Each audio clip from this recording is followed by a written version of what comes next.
tanpa memperpanjang waktu lagi, mari kita sambut dengan meriah Mr. Jason Maritosa.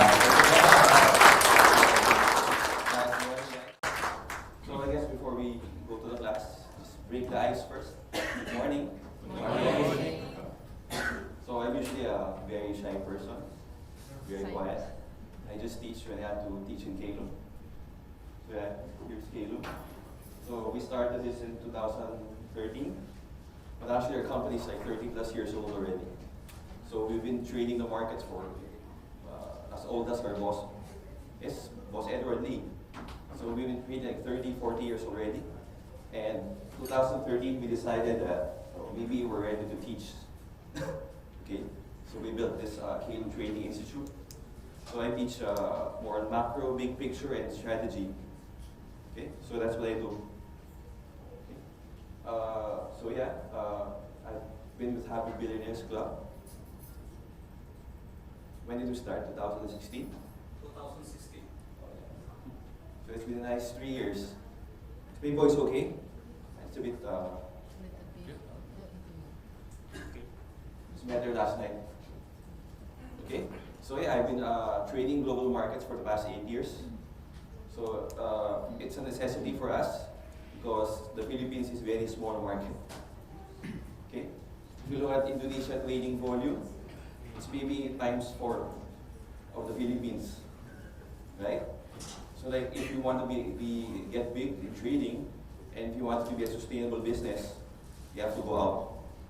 So that's why we went out of the Philippines and trading all these different markets, right? Nothing to do in Philippines, especially right now. And when I buy something, okay, I'm stuck. Okay, long-term investor. Okay. So it's very hard to trade Philippines. So we went out really.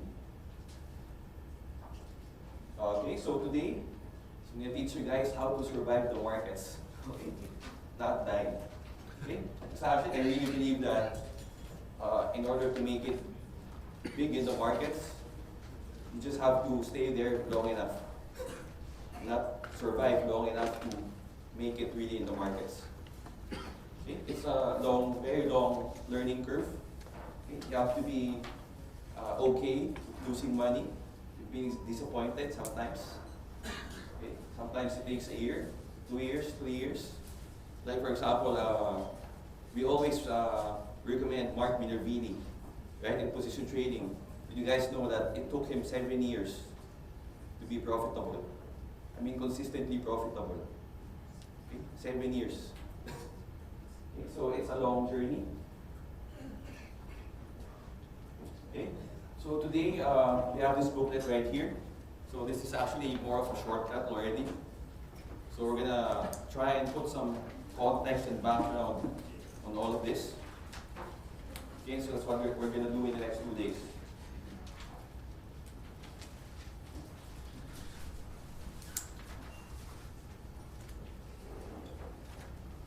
Wait. Okay, so I guess some sharing first, some bonding. Okay, so wait, I prepared something. Bagaimana naman ang dalang trading sa amo? What's your first experience in the market? Can somebody share? Just, I guess to make this a more emotional one. Yeah. You can ask how 1, 2, or 3. If you all want to share, it's okay. Okay. Always afraid. Always afraid to lose. Good. Okay.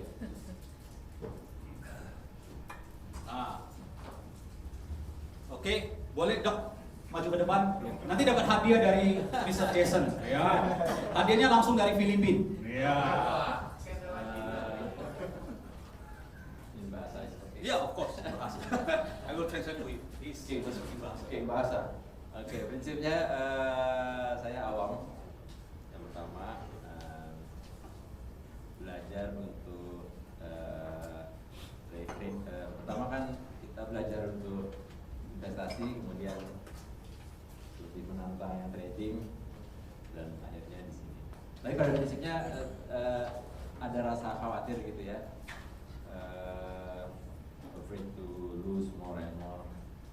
Tapi sebenarnya sejak ikut ini saya tahu lah kira-kira kapan harus keluar, kapan dilanjutkan kira-kira gitu. Jadi tapi tetap saja untuk memulai memilih lagi gitu ya, masih ada rasa was-was itu. Terima kasih. Thank you, Dr. Yoyo. Ya.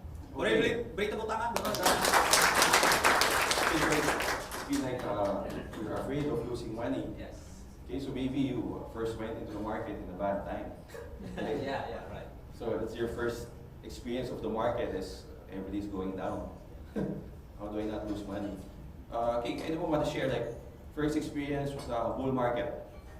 Ada yang mau share tentang pengalaman pertama waktu bull market lagi naik-naiknya? Ada? Anybody lucky enough? Start bull market. Go on. Ada? Ready? Lagi bull, lagi naik, dapat ini, dapat banyak. Siapa? Kobi? Iya. Yolah, calon ibu kota. Iya. Then tonight he's gonna treat us all. Dinner.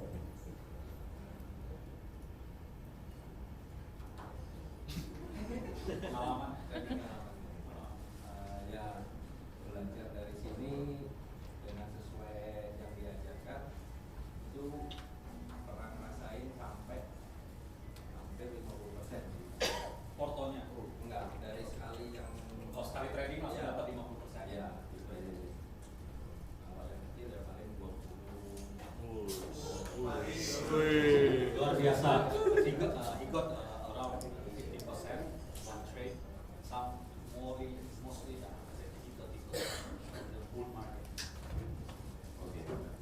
So you felt like the stock market was your ATM, right? So easy to make money. Merasa Right? gampang cari duit kayak ATM aja. I remember before my brother-in-law is in the construction business. 2012-13, at the Philippines went up 100% 1 year. He said, easier to make money in stock market. Why do I work very hard construction business? Right? So it's because of the strong market that time. Okay, but what happens eventually? Like, usually it's just the market that's strong at that time. Okay, so we got lucky. Market changes. You do the same thing. You think it's so easy, then you lose it all. Yes. Maybe you go back, live with your parents or something, right? Or usually there's also one case when, like for example, you started in the fourth quarter last year. Everything was cheap. You keep buying all these beaten down stocks, down 50, 60, 70%, that's even better. Right? Then everything goes up. Okay? Then what happens if the market changes? For example, the market gets stronger, then you keep buying all this beaten down, 50, down 50, 60, 70%. Hey, why is it not working anymore? Why after I buy it's down 90%? Okay? So it's because it's the market, it's changing already. It's changing, but you keep on doing the same thing. Right? And usually the first experience is just pure luck. Okay? Then over time, of course, you're lucky, you're unlucky, your portfolio up, down. Okay? So at the end of the day, usually it's back to where it came from. Or worse, lose money. Okay? So I guess it's time for my first experience of the stock market. It's kind of small. I started March 1, 2011, trading. We started Hong Kong market, and after 2 weeks of learning, market was down 4%, 1,000 points in 1 day. Okay, what is, boss, what are you teaching me? Okay, at that time, the market actually came from a strong period, so we were, they first taught us momentum trading, momentum. Okay, just buy, it goes up, okay, buy it, boom. Momentum trading is very fast. Okay, but yeah, the market's changing, down 4% 1 day. Okay, look at that. This is a few months later. Markets down 3%, 600 points one day. So this is my watch list. This is back in 2011. I keep a lot of records. And all of that, red, 3, green. Wait, how the hell do you make money in this environment? Okay? This is a few months later. Oh, sorry. So, down 5% in one day. Okay? So what they thought was okay, momentum trading. This is set up, pull back, pause, just buy it. Okay? But after 1 year, I was down like 30%. 30%.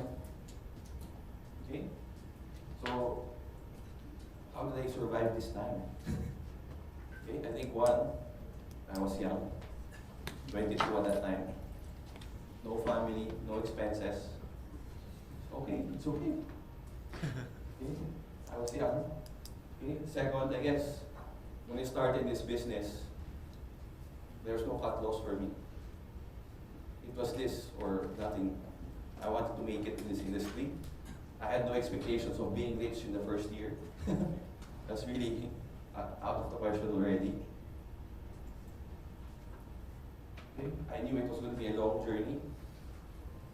Okay, and actually, 3 how did I survive? Boss was paying me to lose money. Okay, it was not my money. So I guess that's the biggest. I'm very grateful for our company for letting me use their money to trade and lose. Okay. Okay. Because every month my boss still pays me some amount of money to enjoy, even though I lose money. Okay. But that was very valuable for me. Okay, because I can make all the mistakes and still enjoy my life. I can learn from all the mistakes, and that is really the most important part in trading. Doesn't matter if you lose money, but use that as a tuition fee to learn more. Okay? But this is what I'm going to tell you. If you don't like to lose money, you won't make it in the stock market.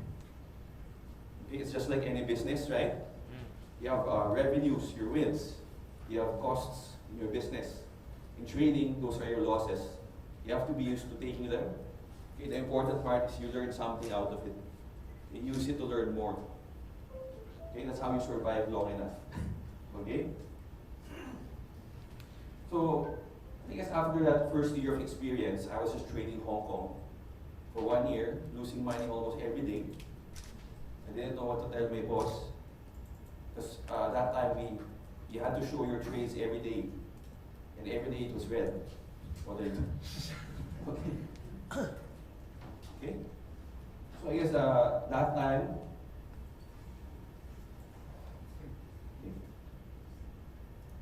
see, what I really learned that, okay, I don't know shit. Okay, I don't know anything. Okay, I just knew momentum trading, and it was the opposite of the market for that. You have to go the momentum shorting the market. You guys know shorting? Right? It's making money when things are going down. Okay, but I was looking for momentum long. Okay, so it was the opposite of the market environment. Okay, I was supposed to be going short. Okay. Second, I guess, realized that okay, this charting is not enough. Okay, there's so much I don't know. Okay? And that time I came upon this book by Jesse Livermore, Reminiscences of a Stock Operator. Okay, and oh wow. Okay, this is why boss keeps on repeating this guy. And why he's always so focused on what's happening in the market to guide you. Okay? So he says that if the overall trend of the market is not in your favor, oh sorry, double mic already. You are playing at an extreme disadvantage. Okay? So if the overall trend of the market is not in your favor, you're playing at an extreme disadvantage. Okay? It's not saying that it's impossible to make money, but it's saying that it's very hard. The odds are against you. So remember, go with the flow, bend with the trend, do not sail into a gale, and most of all, don't argue with the day. Okay. So this guy is from a trader from before, 1920s, 1930s, very old. So at that time, there was no computer. Okay? So there was a ticker tape, a tape that runs across the room to show the prices. That's a ticker tape. So it means that if the price movement says that it's bearish, just get away. Okay? It doesn't matter what you think. As a trader, it doesn't matter what you think. You're bullish, so what? You like the company, so what? Okay, what matters is what the tape thinks, what the market thinks. Remember, this is not investing. Okay, it's trading. So we have to go with the flow of the market. Okay, so this guy is very rich. He made it. Okay? He had a boat. He had a yacht. That when he was not trading, he was on vacation, fishing somewhere. So that's why he used this. Do not sail into a gale. Okay.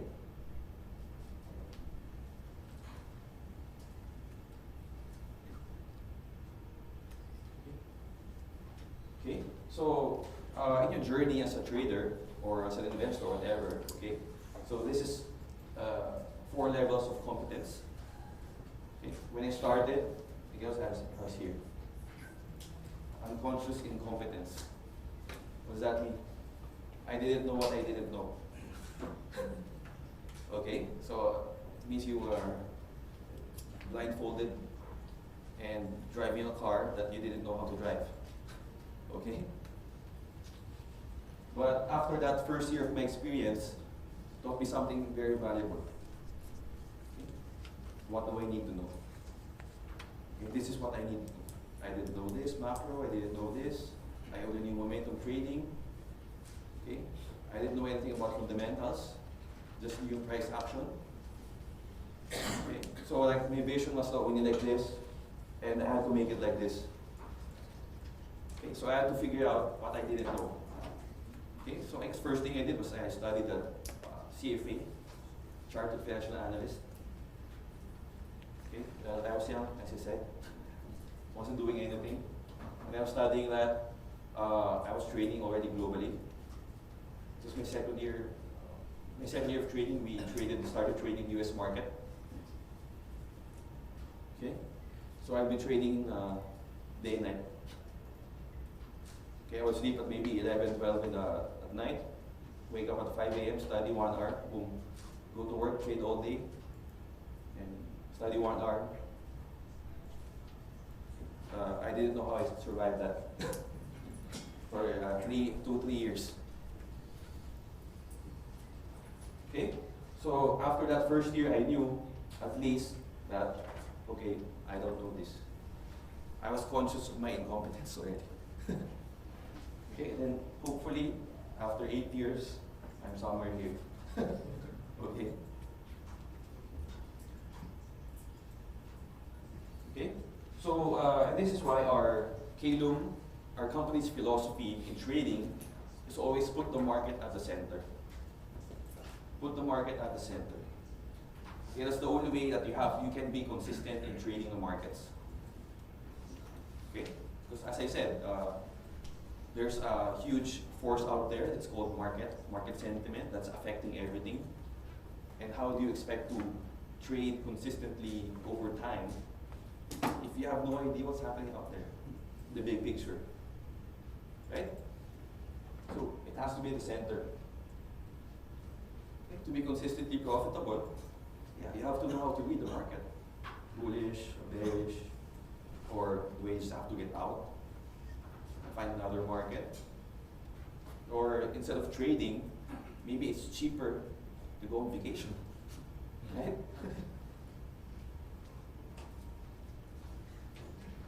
Okay, I guess this is especially in today's market,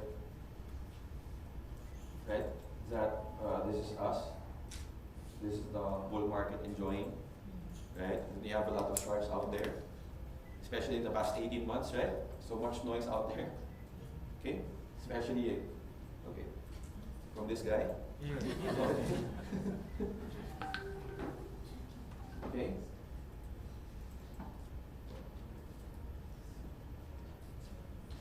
So like if you read the news, study the GDP, global PMI, whatever, everything's slowing down, right? We have these two guys, the two biggest economies in the world, fighting on Twitter. I hope someday Xi Jinping opens a Twitter account. Just to make this fun to write about someday. Teach my kids. Oh, these two world leaders. They use Twitter. Okay? Right? Found this meme out there. Your technical analysis is no match. I guess this is especially true for the US market. Like every time you think the US market is breaking out, it's at near all-time high. This guy's gonna tweet something. Right? And then every time the market's down, sold off, he's gonna tweet something. Okay, a deal is close by, or something like that. Right? So it really seems like these guys are trading the market. Or at least they're just trying to influence the perception of investors. Right? So every time it's going down, okay, wait. Okay, I have to do something. So in fact, what I've been doing that every time US market's oversold, I've been putting on short positions in the market. I just put in GTC because sometimes I'm already sleeping, and there's something happens overnight. When I wake up, oh yes, thank you, Trump. Okay. So yeah, it's knowing what's happening out there, right? So you can adjust your strategy. Okay. Then I guess another issue is that globally we have so much inequality. Okay, that's really another cause of all the tension out there, all the war like in Hong Kong, right? Right? So we have this guy, right? Jeff Bezos made 100 billion in the past 2 years. 100 billion. Okay. Then you have millennials, Americans, who idealizing a minimalist lifestyle, right? Living in the car, living a simple life. While this guy just made 100 billion in the past 2 years. Okay, this is the Philippines, right? MRT, public transport, on a bad day. Okay, and then you see on the news, President Duterte just bought a 30 million jet. Yeah, for the officials of the government. Oh my God, right? Okay, this is Hong Kong. This is the average living space of Honky. Why? Because it costs 22,000 per square meter to buy. 22,000 per square meter. That's like, compared to Philippines, that's like more than 10 times the average. Okay, so it's really surprising that we're having all this. It's not. Okay, it's part of what's happening out there in the big picture. Okay, then you have Brexit. You have lately, Indonesia is also actually getting more attention. But of course, sometimes it's planted by all these politicians, right? I don't know, maybe you can tell me.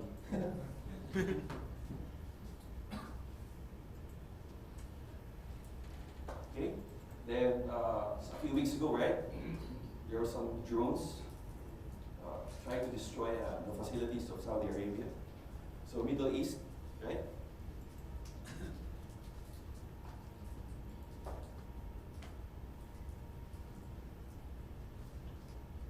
Okay, so yeah, this main point is clear now, right? That any trading strategy for us, for it to be consistent, sustainable over time, right? And for for it to be scalable, meaning you want to put the big money in maybe someday, right? The market has to be in the middle. Okay? To survive the market, right? First up, we need to know, okay, market sentiment. Okay? There's no need to be a genius out there. What's going to happen next? What's the effect of this? What's the effect of that? If you ask me that, my answer, I don't know. Okay? Yes, of course, we studied what's the major factors that are important, but at the end of the day, what's the outcome? I don't know. Who knows? Right? Of course, I have my own convictions, right? And you need it also. Okay? But it's in trading to avoid being biased, right? To keep your mind open. And even if you have your own convictions, you can't assume that you know what's going to happen next. Okay? Because if you know what's going to happen next, you're going to see what you want to see. Okay? Stock is breaking down. Looking closely. No. Right? So you ignore what's right in front of you. Okay? That's the danger of having a bias that's so strong that you think you know what's going to happen next. You don't. You don't. Trust me. Okay? So yeah, first market sentiment, identifying what type of market it is. Right? And second, I guess, a bit about fundamentals. Okay, so this is important because, of course, in certain environments, which stocks are going to be in favor. So in this type of environment, which stocks are going to be in favor. Okay, so of course, you have to know a bit about what you're buying, right? What's the company behind that stock? At least the basic profile of this one. Okay, then I guess we can move on to strategy, setups, entry, exit points. Then I guess the most important also is the 4 and 5. Okay, 4, okay, made a lot of money. How do I keep it? Okay. Losing money, how do I not become poor? Okay, because of course, if you are wiped out financially or emotionally, you're out of the game. Okay. Lastly, I guess managing yourself. Okay, so next 2 days, this is going to be your outline. Okay, there's a lot of breaks out there, just to refresh our minds. Okay, and our work, we have small exercises, and the main workshop is going to be tomorrow. Okay, I promise it's not going to be that hard. Okay, just to show you, I guess, for example, me as a trader, as an analyst, what's my workflow in attacking the markets. Okay, what's the process I go through. Okay, so that's going to be our main workshop for tomorrow. Okay, so time check. Talking too much.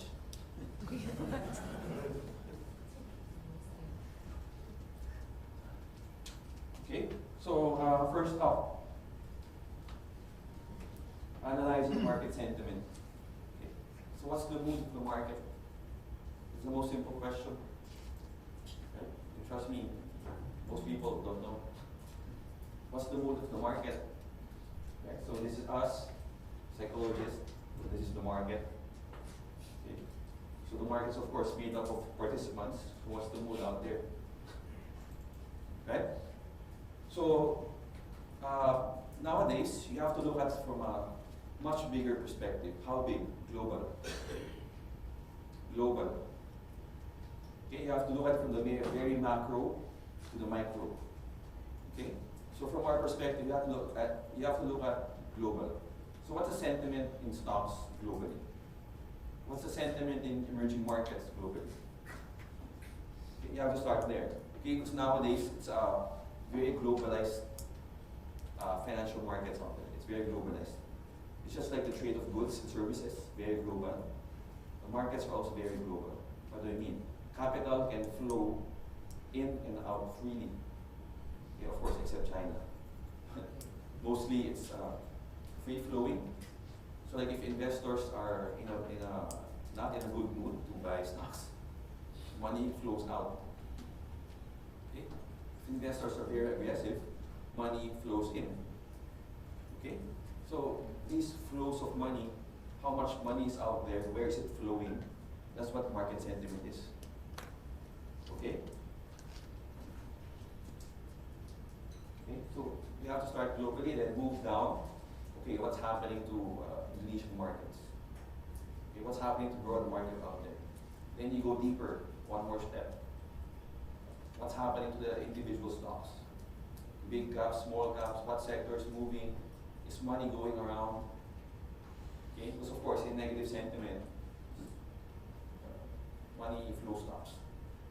Right? In bullish sentiment, there's a lot of money flow going around the market. Okay?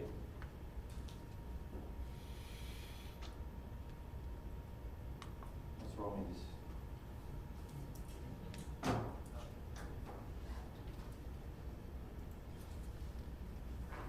Okay, so is the market in a bullish cycle?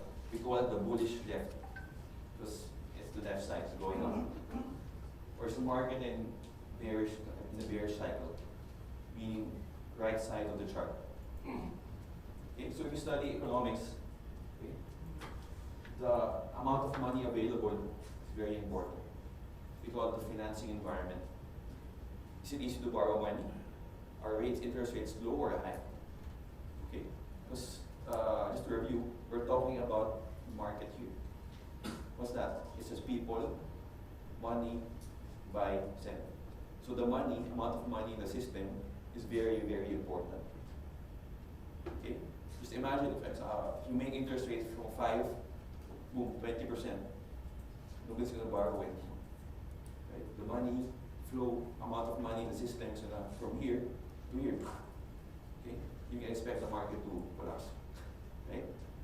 So it's very important. Okay. You have low interest rates, that's usually a good environment.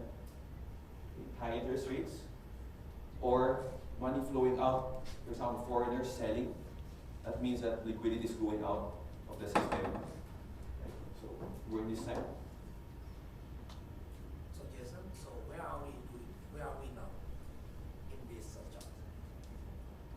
Okay. I would say that if you look at US markets, It's almost bubble burst.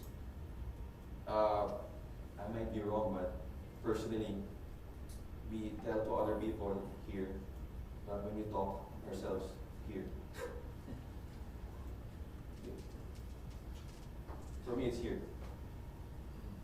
Okay, that's why we're having this tough environment. Okay.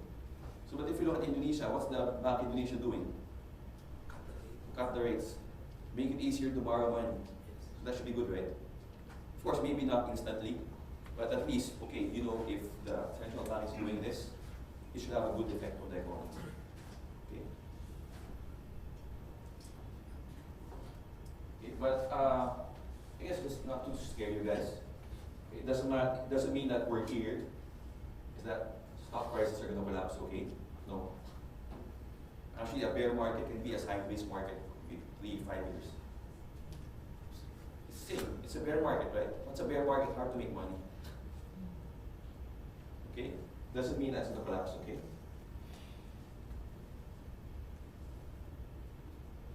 Okay? So yeah, what's the mood of the market? Like greed, fear.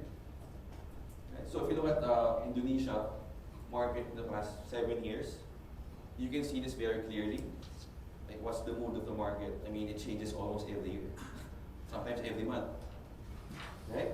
So if you look at this part, right? Okay, bull market, down, up, down.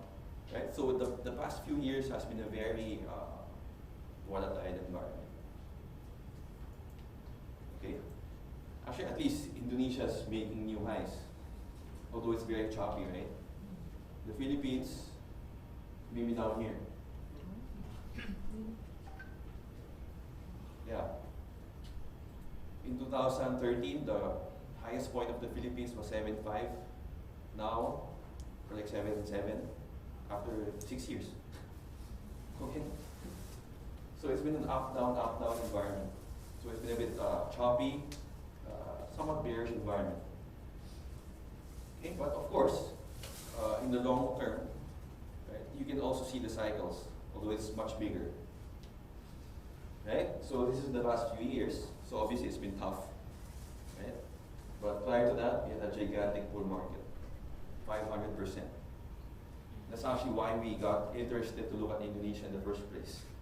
We started looking at 2012, 13, everything was going up. Okay, so here's the seasons of the markets. On the last one was a smaller picture. This one is a bigger picture, right? It's bullish, bearish, right? So obviously here we had a tough time, down 60%. That was in 2008, right? There was a crisis. Okay, but before that, look at that. You saw Indonesia increased 1,000%. Okay, it's actually one of the biggest bull markets in the whole of Asia. Okay, then prior to that, of course, yeah, it's 1, 2, 3, 4, 5, 6 years bear market. Yes. 6 years bear market. Okay. That was after the Asian financial crisis. Okay, but before that, yeah, this also a gigantic bull market. Yeah. That's why I told you guys, right? To make it in this game, you just have to stay long enough. Okay. Right? Because bear markets are part of the learning process. Okay. Okay. What do you learn in bear market? Okay, how to not lose money. How to manage your risk. How to behave. Like know the value of doing nothing. It's better to do nothing than to lose money. Right? So sometimes like in this so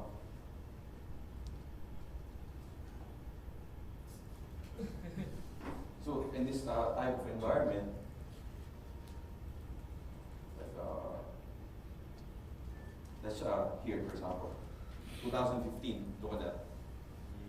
9 months market going down. So 9 months doing nothing. That's the discipline you need in the bear market. Look at that. There's one quarter here where everything is going up. Everything is going. So that's it. Right? So in bear market, it teaches you discipline. How to step aside. When to step aside. Okay? So I would say that, for example, in a bull market, maybe it's 80% action time. Right? Then maybe 10, 20% doing nothing. Okay? When the market environment changes, it's bad, for example. It's the opposite. 80% doing nothing. Maybe just try a little, small size, try. Trading a bit, but mostly doing nothing. Then 20% action time. Okay, that's it. But guess what? You just need that 20%. Okay? So 8 months going down, the market, so what? I just step aside, I don't lose money. 20% action time, you attack, boom, that's all you need. Okay?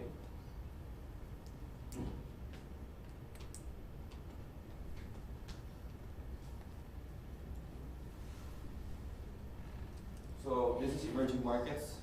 The past 7 years, it's been worse. So of course, Indonesia is part of this. And so sometimes when like emerging market sentiment is bad, Indonesia also goes down. Even though locally there's no problem. Well, yeah. I would say like 80% of the time. For example, people want to get out of emerging markets. Indonesia, Philippines all go down the same time. Even if you look at locally, there's no problem here. It's happening, right? Okay, so this is the US markets the past 7 years. So obviously, you should have been there, right? I mean, if you trade globally, why would you, right? Look at that. Huge increases, small decreases, huge increase again. But of course, it's just been the past 2 years been the Trump trade war era, right? That everything has been.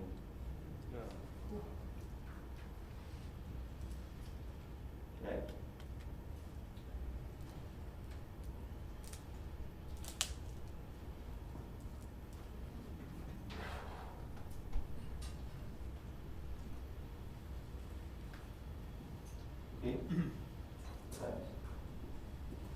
So,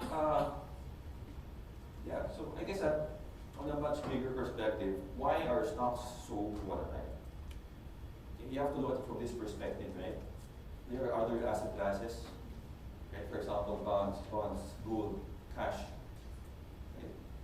And all of them are much safer than stocks. The stocks are really very risky, meaning high volatility. Because the key word here, for example, if you go to government bonds, like fixed income, right? They call it fixed income. So it's fixed income for a reason. So you get something every year. 6-7% guaranteed every year. Okay, so that makes them very safe. So it's actually called the risk-free asset. Of course, it's not risk-free, but very low risk compared to stocks. Okay, so like in a risk-off environment, we call it risk-off if market sentiment is bad. People are going to sell this, they're going to go here. Maybe gold, maybe bonds. Right? And if people are very aggressive in the market, you're going to see these guys go down or just go sideways, and money flow is going to go to stocks. Okay, so this is the past few months, from a global perspective.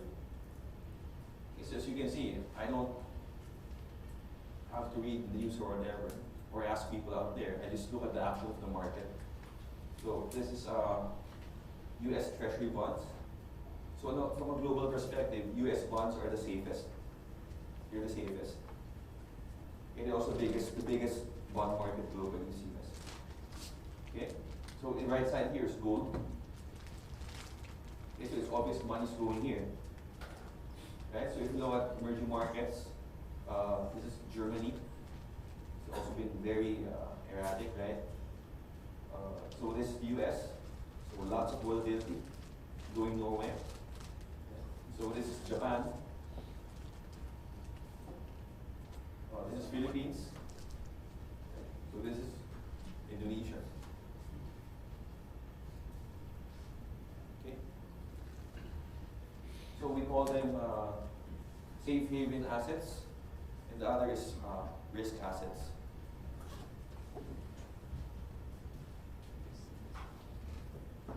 Okay, and if you look at the flows,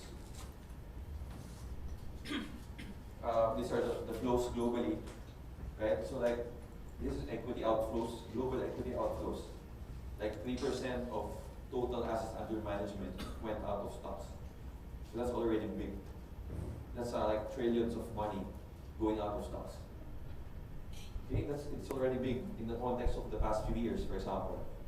Okay, although in 2008, around 77% of AUM went out of stocks.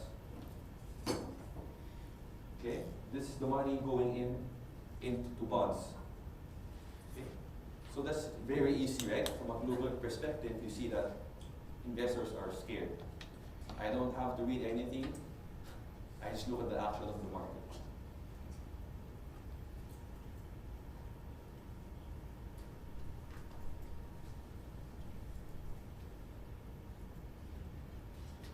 Okay, so to summarize, I guess, we have the risk on environment. Okay, what's risk on? People are buying bonds, safe haven assets, bonds, gold, cash. Okay, so from a global perspective, those are the Japanese bonds also.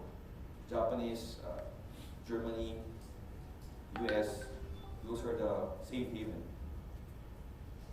Okay? So this type of environment, yeah, negative market, investors are scared.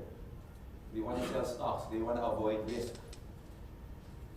Okay, so the macro, no need to complicate it, slowing down, uncertain, right? Global markets, risk assets underperform, UPF underperform, it's a shortcut. Okay, safe haven, outperform, OPF. Okay, so we use that word because sometimes they don't even go up or down. This is that, for example, the stocks stay flat, for example, but safe haven explode, it's the same thing. Okay? Okay, so this type of global environment, what usually happens to Indonesia, okay, investors sometimes in this environment don't care about the fundamentals. They don't like emerging markets. Indonesia is part of emerging market, they sell. Okay, so if you look at all the large caps, net foreign selling, NFS, okay, stocks and bonds usually go down at the same time. So even though it's safe haven from an Indonesian perspective, but when foreigners want to get out, they sell both stocks and bonds. Okay. Then you can see the rupiah weakens. It's because all of these foreigners going out. Okay. So the opportunities in this type of environment, remember that people are very scared. Okay, it's a bad environment. They're gonna avoid all those penny stocks, all the speculative ones, all the small cap, high growth, the risky stocks. Because remember, it's the negative market environment. Right?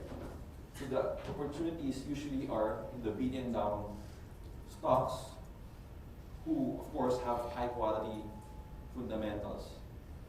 What's quality? Meaning it's really a solid business, been there for a long time, good track record, those are quality stocks. Those are BBCA, BBRI, right? ICGP, Unilever, for example. Okay? People are going to buy those stocks first. Quality. Okay?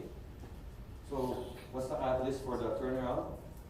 So, like in the past few years, the catalyst has really been, okay, Fed, okay, this is enough.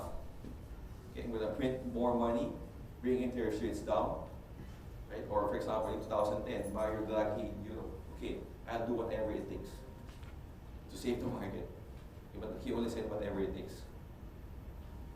Okay, so in the past few years, it's really been all these central banks, especially the big ones, ECB, BOJ, Fed, really saving the market. No simpler word for that.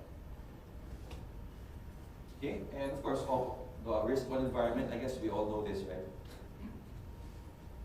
Right? Meaning, okay, people are looking to buy something, buy stocks. So these bonds are boring, okay, I have to buy stocks. They only give me like 5 or 3%. Right? If you go to US, they give you 1.5. Yeah, it's the most boring place to be. If you go to Europe, they give you negative. Negative. If you invest, you pay them. Right? Meaning they're that scared that they're willing to lose a little bit of money just to be safe. Okay? Okay, so it's just the opposite. Net foreign buying comes in. Stocks and bonds become expensive versus history. Strong currency. And what goes up? Okay? Usually, the big caps are going to be not so interesting. They can go up, but the action is really the smaller companies. Okay? So these are the ones that you should focus on. Okay. Momentum stocks, small caps, speculative, high growth, penny stocks. Sometimes the riskier the better. Okay? Because it's an environment people are looking to buy. The flows are going in the market. Okay? How does it end? How does it end? When things are too hot. The economy is too strong inflation. Things are getting out of hand. Central bank comes in, boom, raise rates. Meaning it's pulling back the liquidity in the market. So that's usually when things end, right? Or of course sometimes there's a large shock. For example, a big bankruptcy or things like that. Right? Okay? So there's going to be a lot of times, of course, where, what's the environment? I don't know. Okay, so it's not always, the market's not always like bipolar, switching back and forth. Sometimes it takes a lot of time, right? We call that no interest, dead environment. Okay? Like stocks can, for example, after a big risk of environment, stocks can stay sideways for a long time, right? So we saw it a while ago in Indonesia, after the Asian financial crisis, 6 years sideways. 6 years. Okay, same in the Philippines, 6 years. Okay, I was too young back then, but what my seniors tell me is that, okay, when you buy, you're going to be stuck there for a long time. Because no one's interested in the market. There's no liquidity in the market.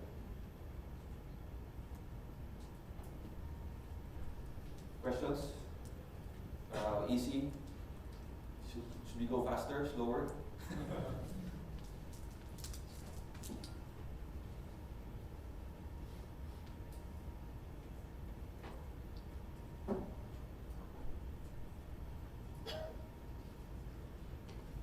Okay, so what I have here, if you look at this is the Indonesian market. Okay, labeled of course the up, down, up, down. Look at, this is the foreign buying. Net foreign buying. Okay, so you can see how strong the influence of foreigners are. Okay, and as I said, these foreigners sometimes don't care about fundamentals of Indonesia. They care more about what's happening in ASEAN markets or emerging markets. Okay, most of them, they don't look at Indonesia as a separate investment. You know what I mean? They look at it as part of their entire emerging market allocation. Okay, because the way these big boys operate is that, okay, let's say Indonesia's maybe 3% of global equities. I think the numbers, we are around 2-3%. Then that means that they can allocate 2% of their portfolio then. Okay? So that's why for them, these fundamentals doesn't matter. It's only 3% of my portfolio. Right? Doesn't matter for them, but the individual fundamentals are. Okay, it's just part of their emerging market allocation. Okay, so that's why these things happen. Okay, that's why you have to look at it globally. Okay? Okay? Are we okay? We move on to the next part. Okay, if nosebleed part, then we can have a small break.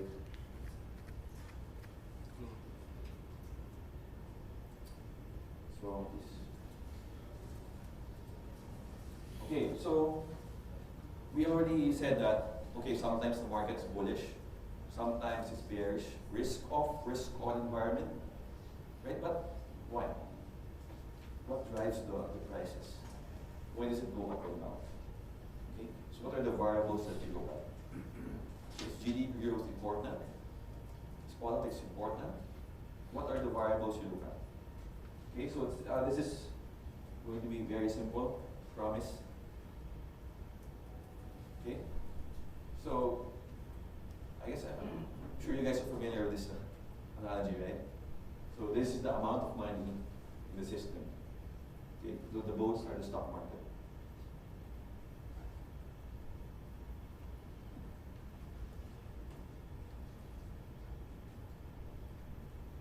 Okay, so this is your liquidity.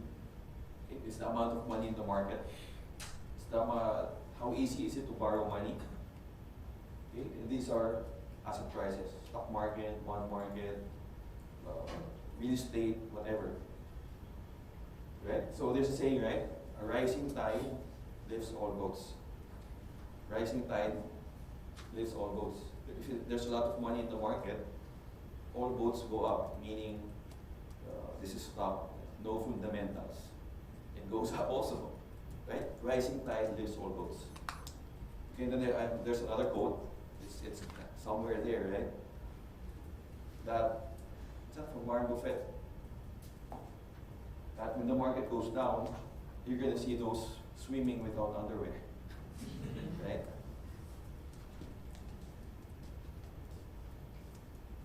Okay, so this is from Stanley Druckenmiller. This guy is a legend in global macro investing.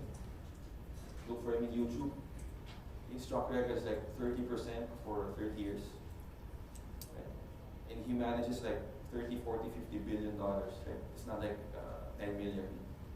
Right? That's why it's very hard to replicate that track record when you have a giant amount of money to play with. Okay, so this guy is very good at macro. Okay? That's what I said, right? Okay, earnings, GDP growth, yeah, they're important, but they don't move markets. Okay, what moves market is the Fed, Federal Reserve, Bank Indonesia. Okay, they're the most important variable in moving markets. Okay, so most people, that's why sometimes you read so much, they're all noise.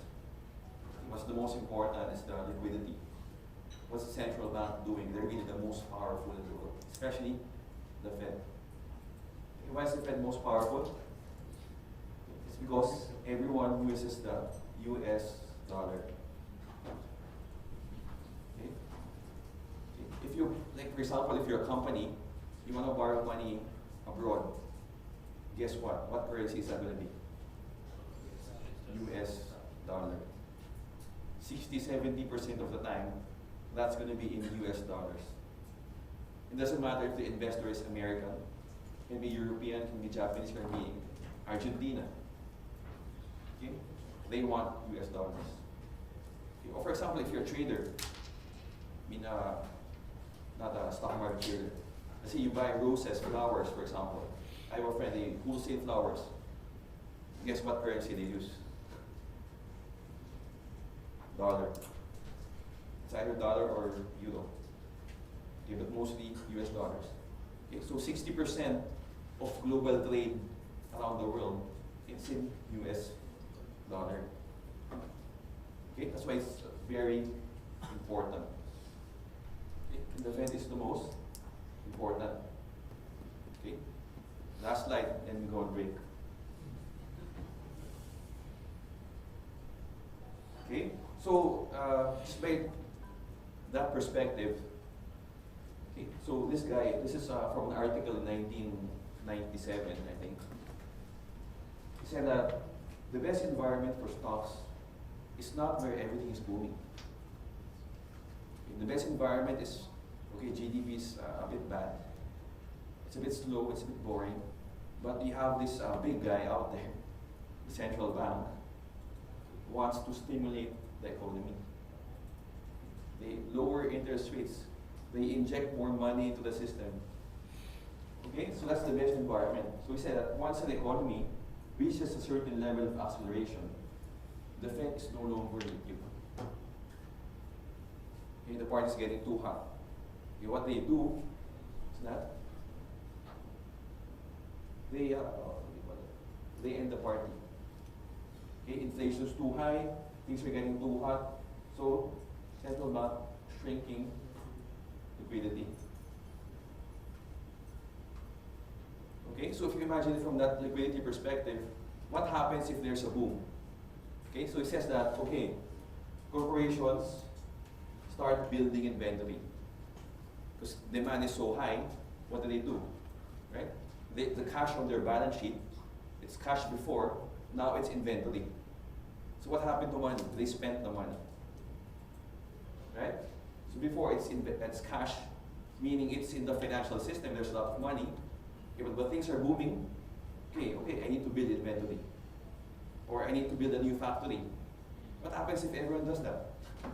Right? Then you have companies, capital spending. So that means that the money available in the system goes down.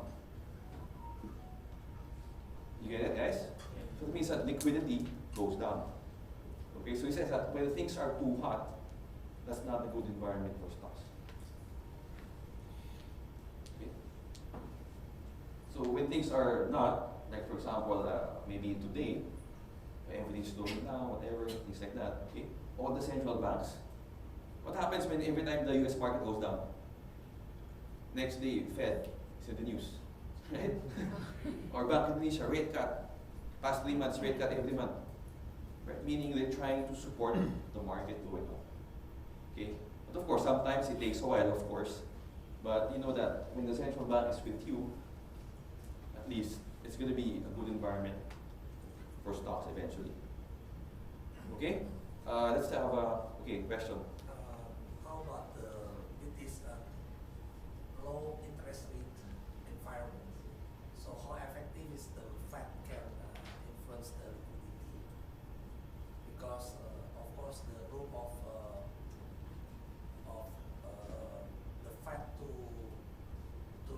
Okay, okay. Lower down the interest rate is limited, right? Yeah, yeah. Even like in Europe, is That's only very true. negative, yeah. Okay, because if you look at the Fed, the ECB, BOJ, they've been doing this game for the past 10 years. Right? So what they say is that, what if there's no more room to stimulate? That's a very good question. And I've been talking about that actually. Okay? So that's their problem. Okay? At least Indonesia, there's a lot of room. Okay, so of course that's important also. So right now maybe it's not going to be like a giant bull market like before. Okay, but at least Bank Indonesia has a lot of room to stimulate. Okay, but yeah, they're gonna have a problem. Okay, maybe we can have a short break. The budget is 30 minutes, but we can do it in 15 or 20. Okay.